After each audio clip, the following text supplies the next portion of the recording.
Oi, gente, tudo bom? Na semana passada ou retrasada, não me recordo muito bem, eu comentei que eu não faria um especial de Halloween ou nada temático, que foi justamente para colocar as expectativas lá embaixo.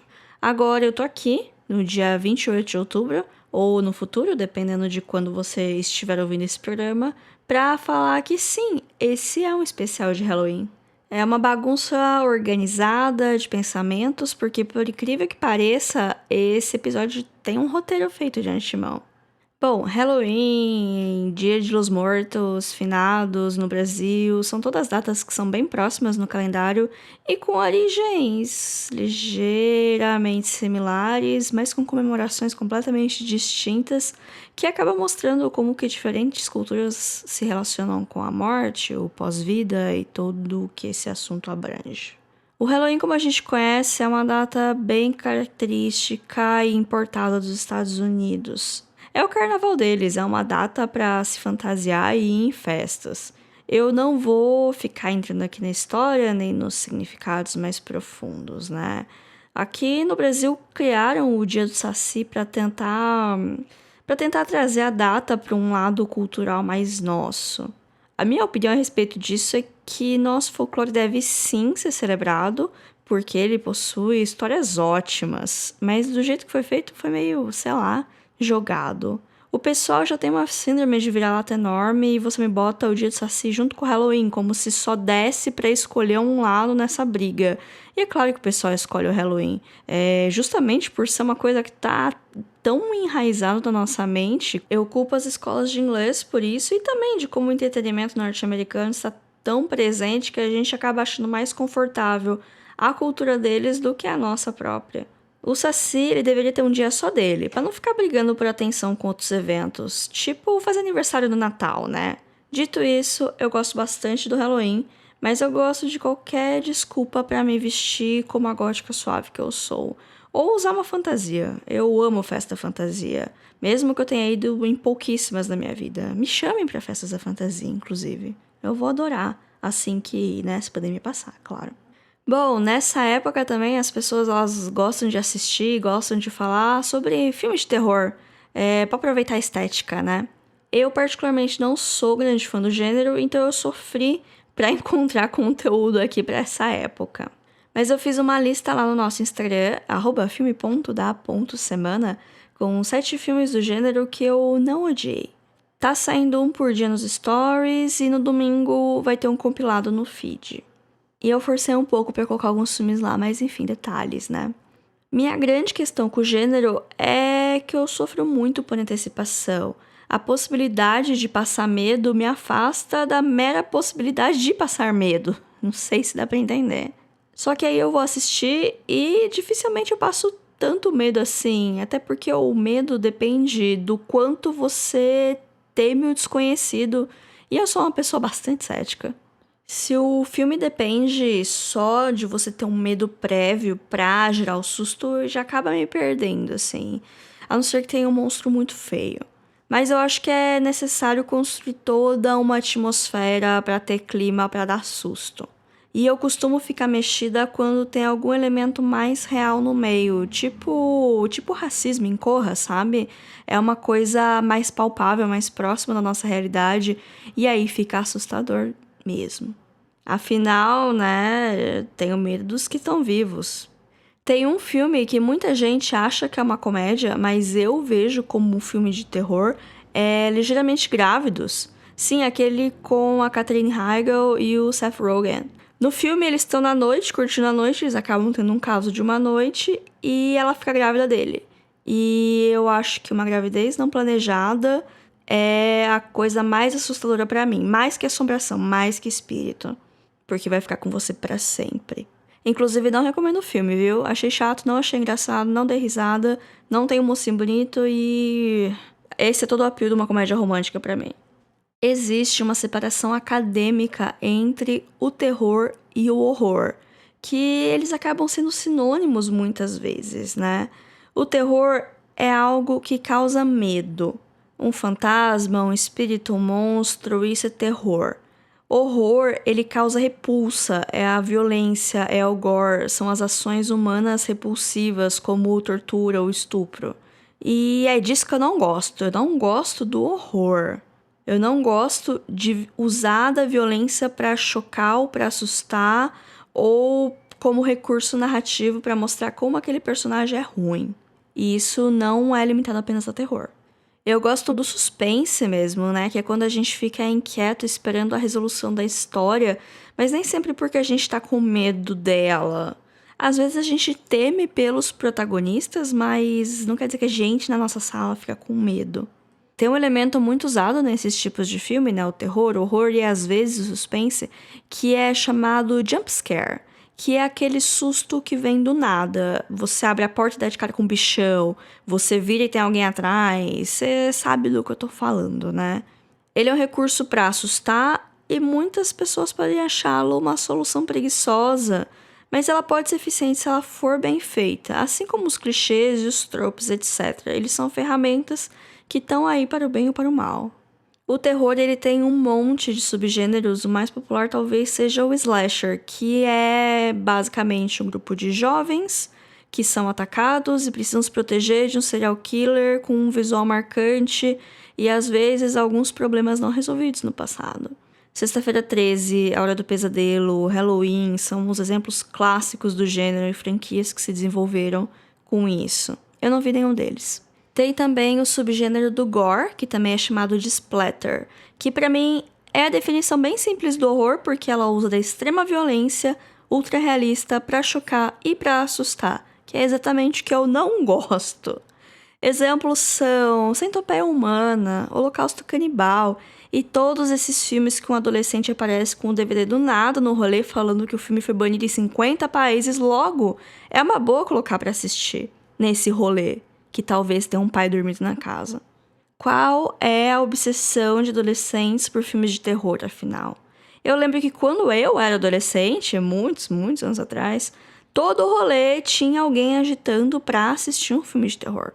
Eu assisti A Casa de Cera, eu assisti O Exorcismo de Emily Rose, eu assisti A Chave Mestra, tudo em aulas vagas, que a diretora não deixou a gente ir embora da escola, mas liberou 2 alunos para ir na locadora mais próxima e alugar esses filmes pra gente assistir nesse período.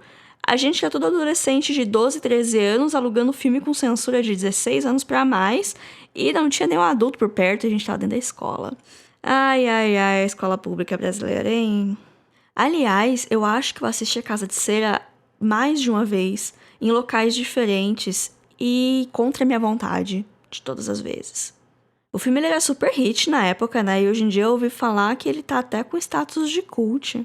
Bom, eu entendo muito pouco do gênero, né? Como dá pra perceber aqui, né? Eu tô tirando leite de pedra pra esse episódio. E outro dia eu tava pensando nos filmes de terror que eu já tinha assistido. E veio um pensamento muito louco na minha cabeça. Que foi, nossa, seria tão legal um filme de terror no espaço, né? Eu demorei meia hora pra lembrar de Alien, o Oitavo Passageiro. Que é um clássico não apenas do terror, mas do cinema. É um filme de ficção científica protagonizado por uma mulher numa época que Hollywood nem sonhava que isso podia ser uma coisa feita frequentemente, sabe? Eu ainda não assisti porque eu tenho medo de sentir medo, mas todo ano na semana do Halloween eu fico corajosa e vejo um ou dois do gênero pra entrar no clima. Quem sabe esse ano o escolhido vai ser o Alien. Vamos aguardar aí cenas dos próximos capítulos. Ano passado, nessa mesma onda, né, eu acabei assistindo A Bruxa e eu gostei do filme. O título original é The Witch, com 2 Vs estilizados como um W, né? Então, The Witch. Então, o título em português, para manter esse jogo visual, poderia ser A Bruxa. O conceito aqui é que a protagonista é um bebê e ela só fez o que ela fez porque a família dela começou a tirar conclusões precipitadas só porque estava acontecendo umas coisas doidas e ela era uma mulher que estava no lugar errado e na hora errada. Diálogo é tudo em qualquer tipo de relacionamento. Se a sua filha fala que não é bruxa e não sabe o que está acontecendo, assim como você está assustado, você acredita nela. Porque senão o que pode acontecer? Ela pode virar uma bruxa de verdade para provar um ponto. Ai, spoilers. O filme, ele depende quase totalmente da atmosfera que ele acaba criando. As cores deles são completamente desaturadas, que acaba ficando quase preto e branco. O ritmo é bem lento. E a floresta, né? O isolamento. Como era bom viver nos Estados Unidos no século XVI ou XVII, eu não sei. É um período turbulento da história que eu costumo confundir. O filme é tão conceitual que acaba usando inglês arcaico. Então, precisa de legenda, viu? Inclusive, talvez alguns falantes de inglês precisem de legenda. O filme é de 2015, estrelado pela Anya Taylor-Joy, e infelizmente não está em nenhum catálogo de streaming por aqui. Mas tem como alugar digitalmente e tem como dar seus pulos também, né? Eu recomendo ele pra quem tá afim de ver algo diferente, mas vai com paciência. O filme ele não é longo, mas como ele tem um ritmo bem contemplativo, pode dar a impressão de demorar mais do que realmente demora. Eu não acho isso um ponto negativo, mas eu posso entender que algumas pessoas possam achar isso um ponto negativo. A Ave Bruxa pertence a uma onda relativamente recente chamada pós-terror. Esse termo é um pouquinho polêmico, mas ele engloba as produções mais recentes, como Corra, Hereditário, Midsommar, enfim, filmes que têm uma tensão mais psicológica.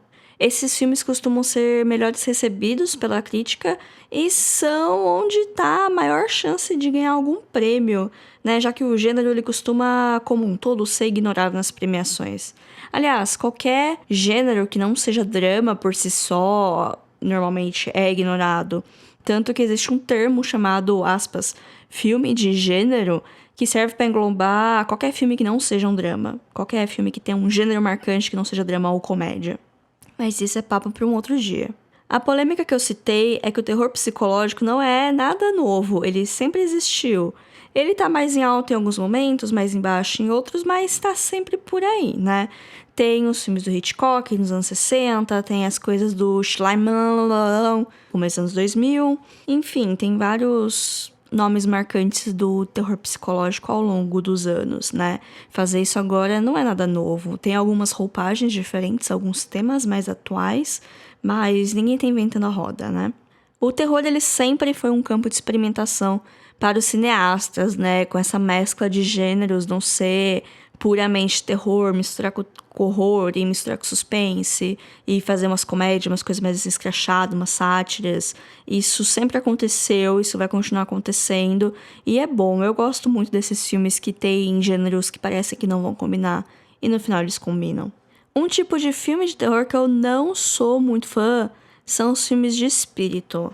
Eu falei que eu sou bem cética, eu nunca tive nenhuma experiência sobrenatural, médium, nem nada. Eu vivo de boas, sem ter nenhuma experiência do tipo. Eu quero que continue assim, pro resto da minha vida. Mas não é porque eu não acredito, sei lá, eu não quero parecer desrespeitosa com ninguém. Mas também não é por isso que eu não tenho medo, porque assim, eu acho que não existe, mas vai que existe, sabe? Eu não quero ficar mexendo com essas coisas, né? Não se mexe com quem tá quieto. Eu tenho sentimentos mistos que vão a... Tudo bem, eu não acredito nisso, até ok, eu não vou dormir à noite com filmes de espírito. E também entra filme de fantasma aqui, né? Mas é meio que a mesma coisa, mas ao mesmo tempo é diferente, sei lá, pra mim, pelo menos. Fantasma eu acho mais light. E eu associo muito com romance gótico, que eu gosto. Colina Escarlate é um ótimo exemplo. Eu gosto dele, mesmo ele sendo um dos filmes mais fracos do Del Toro. Temos um episódio inteiro só sobre o diretor, pra quem quiser ouvir. São alguns episódios atrás, eu falei um pouco mais de Colina Escarlate e de outros filmes dele. Outro filme de fantasma que eu gosto bastante é o Gasparzinho. Os dois. Eu acho que tem dois, né? Eu não lembro. Eu lembro de assistir alguns quando era criança. Eu achava divertido. Tem um conto do Oscar Wilde que eu gosto bastante, que se chama O Fantasma de Canterville. Ele conta a história de uma família americana que compra uma mansão britânica que vem com um fantasma de brinde. Aí o fantasma ele fica tentando assustar a família, que meio que ignora ele e ele fica irritado com isso. E o conto é isso, é os americanos que não acreditam nas tradições, o fantasma que tá lá querendo desempenhar a função dele de fantasma e não consegue. É curto, é legal, e eu queria muito ver uma adaptação dele, assim, não sei se rende um filme, um episódio de uma série meio Twilight Zone, não sei. Inclusive, o Oscar Wilde tem muito conto legal, vale a pena procurar as coletâneas de contos dele. Eu lembro que eu li criança e eu fiquei emocionada, tem uns tristes, tem uns legais, tem vários bem legais. Assim, Ulisses é outro rolê. Ulisses é o grande magnum opus do James Joyce. Não, é James Joyce, eu confundi. Ah, é Alexandre Korda. Pra finalizar aqui, um outro tipo de filme de terror que pode ser bem interessante são os filmes de monstros. Vampiros, zumbis, lobisomens, animais com comportamento normal, seres humanos modificados, enfim, variedade. Tem um episódio do podcast também só sobre filmes de vampiros, apesar que nem todos os filmes de vampiros são filmes de terror, necessariamente, né? Desses que se encaixam na categoria vampiro e terror, o meu favorito é o Drácula, de 1992, que é uma obra de arte, ele é um clássico, é um filme assim pra ver com paciência, porque ele é enorme, ele é arrastado, mas tem uma estética maravilhosa e um elenco todo estrelado. Gosto muito desse filme. Mas o melhor filme de vampiros já feito é O Que Fazemos nas Sombras, que também tem um episódio só dele, eu acho que é episódio número 4, inclusive. Nossa, tudo que eu tô citando eu já fiz episódio, acho que eu preciso dar uma reciclada nos meus temas. Eu não sou muito fã de zumbis, porque eu acho eles nojentos, mas eu gosto muito de 2 filmes com zumbis, que são Todo Mundo Quase Morto, que é o Shaun of the Dead, e Zumbilândia. Mas esses 2, eles são muito mais cômicos do que outra coisa. Aliás, Zumbilândia é mais uma aventura, mas enfim, que nem eu falei, mistura de gêneros. Mas tem coisa violenta feia, então entra de terror pra mim. Filme de lobisomem, eu tenho uma recomendação nacional, que é As Boas Maneiras, um filme de 2017 com a Marjorie este ano. Eu tenho uma crítica do filme que é ele ser um pouco inconsistente. Ele tem 2 partes muito bem definidas, cada uma com 1 hora. A primeira é muito melhor que a segunda. Apesar que a última cena do filme é muito boa, pra mim é um dos melhores finais de filme que eu já vi, assim, eu achei ela muito bem montada e bem interessante, e o filme acaba num tom muito bom. Mas é uma experiência bastante interessante assistir o filme, que ele cria uma atmosfera fantástica, num ambiente que parece mais familiar pra gente, né? Afinal, é a cidade de São Paulo, nem todo mundo conhece a cidade de São Paulo, mas a casa da protagonista, depois tem 2 casas, assim, principais, uma mais classe alta, outra mais classe baixa, mas tem coisas que a gente consegue se relacionar melhor, porque são coisas mais próximas de nós. Inclusive, tinha um abajur que é igualzinho ao abajur que eu tenho em casa, que é um abajur que é mais velho que eu, assim. É um que dá uns toquinhos pra ligar, eu sempre achei isso mágico. Eu, criança que não entendia tecnologia, não entendia como tocava no abajur e ele acendia, ele mudava, assim, a intensidade dele. Deu pra imaginar bem, né, como é esse negócio. Mas enfim, o filme tá no Telecine Play. Eu acho que tem um monte de filme de terror nacional. Vale a pena ver pela experiência mesmo, né? De ver coisas diferentes do circuito comercial e também dos filmes mais, aqui eu vou colocar bem aspas, cults, né? Que o cinema brasileiro, ele é muito interessante. Tem muita coisa interessante que às vezes acaba não chegando direito pra gente. E falando de terror nacional, a gente tem o Zé do Caixão, que é uma entidade do gênero, né? Ele tem muitos filmes e ele é super renomado entre os fãs do gênero, inclusive no mundo todo. Enquanto a gente fica procurando legenda para filme iraniano em fórum de internet, tem uns russos procurando torrent de filme do Zé do Caixão e tratando isso tão preciosamente quanto a gente trata alguns arquivos raros. Então, né, a gente também tem que valorizar o que é nosso. Vou fazer aqui uma menção honrosa a filmes que não são especificamente de terror, mas que me fazem ficar com medo. Animais Noturnos, depois dele eu morro de medo de viajar em estrada de pista simples à noite. Aliás, viajar de noite sozinha eu já fico tensa. Sim, eu sei que é bem específico, mas quem assistiu o filme sabe do que eu tô falando. Beautiful Boy e a maioria desses filmes com adolescente chatinho me dá medo de ter um filho e ele ser chato. Julieta, do Almodóvar, me dá medo de virar uma mãe possessiva. Tudo isso só valida meu argumento de não querer ter filhos. Além, é claro, do colapso iminente da nossa sociedade, né? Qualquer filme com um vilão conservador, moralista e que usa a religião como muleta para justificar seus atos me faz ter medo desse exato tipo de gente que é bem real. E eles estão ganhando cada vez mais força nesse nosso país, né? Na real, o Brasil de 2020 é um grande filme de terror que a gente tá conseguindo vivenciar da pior maneira possível. Por isso, votem consciente. Eu sei que é só eleição municipal, né? Mas vamos pensar, porque isso reflete no todo, né? Não vamos dar moral pra candidato moralista, não vamos dar moral pra galera conservadora que quer só manter o status quo e... Enfim, né, gente? Não vou ficar aqui falando demais. Já tá longo esse episódio. Vocês me entenderam, né? Bom, é isso, gente. E vocês? Gostam de filmes de terror? Por que vocês gostam de filmes de terror? Ou vocês são como eu e acabam preferindo um suspense tenso, que não se vende tanto como um terror e nem te dá tanto medo assim? Vocês venderiam a alma de vocês em troca de manteiga? E em troca de uma manteiga que está sempre cremosa e bem conservada, hein? Até semana que vem.